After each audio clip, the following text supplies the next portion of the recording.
So far my placement experiences have been, I've gone to a cardiac rehabilitation ward at Ipswich, which has involved looking after patients that have been discharged from hospital 8 weeks after they've had a cardiac event and getting them back on the road into good health.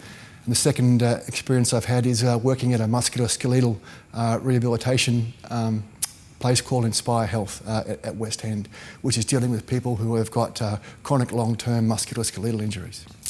I've learned a lot from these experiences. It's a lot to sort of condense into a short answer, but the thing that struck me the most is that learning never stops. Despite your age, the amount that you think you know is nothing compared to what there is that you have to know, and never stop asking questions. Never stop asking questions, because you only get to do prac once with people that are experienced, and make the most of it while you can. To prepare for placement, I just did the old-fashioned things like look at where I was going on the internet. So I Googled where I was going, who was going to be there, understood what their business was, drove past it, walked inside when no one knew me, just did the basics of doing a bit of detective work. That's about all I did. I'm old school, so I believe in the opening night principle, which is you only get one chance to make a first impression. So right from the word go, you need to be properly dressed, good-mannered, courteous, respectful, and be aware of the chain of command within your establishment, and then just follow the rules that they lay out for you, and then just be there to learn and have an open attitude, and the rest will follow. Sure, I think breaking the ice with people is a skill that you learn. In particular, people, for example, who have had major cardiac events in the last sort of 8 weeks are very emotionally challenged, and how to talk to them in a polite conversation, in a clinical manner, without causing them to be upset is, quite a skill to master, with also being social as well. Also being reflective in what you do and understanding that you have to think back about what you do each day and improve on what you've done, and analyse what you do, and look to improve each day.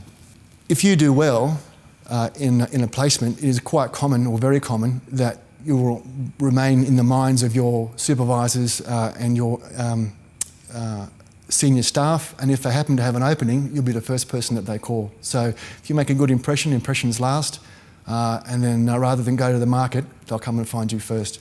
It's far cheaper for someone to be recruited from university than go to the market and try and find someone they don't know. The things that I did to make the most of my opportunities while I was on placement was ask questions like a 5-year-old, like why, what was this, why is this happening, and then move on from that and then answer my own questions. So rather than just ask the questions, I began to ask and answer them and become autonomous in my learning. At the beginning of my prac, I asked a lot of questions, and then towards the end, I began to answer my own questions, and then I would go to my supervisor and say, this is happening because of this, is this correct? And then he would go yes or no. And then he would give me the answer if I was wrong. So that's sort of the progression that I took over the 6 weeks. The ability to receive constructive feedback is a crucial skill you have to master, and it gets back to what I was saying before about accepting failure to go forward. Sometimes feedback may not always be positive, so you just got to take it on the chin and ask questions and say, well, maybe how can I improve? What behaviours are you looking for? What are some things I can do that you would expect from me to change? And then go and do those behaviours, and then the following week make sure that you've displayed those behaviours and you seek further feedback to show that you've done those behaviours. But you just got to take it and move on. The advice that I would give students who are about to start their placement would be that it's normal to be nervous, expect to be overwhelmed. That's just normal human emotion. First 2 weeks are very, very daunting until you get into a routine, until you get to know what's going on. Then after that, when you get settled in, things will go a lot better, and by the end of the 6 weeks, you'll think, where did my time go?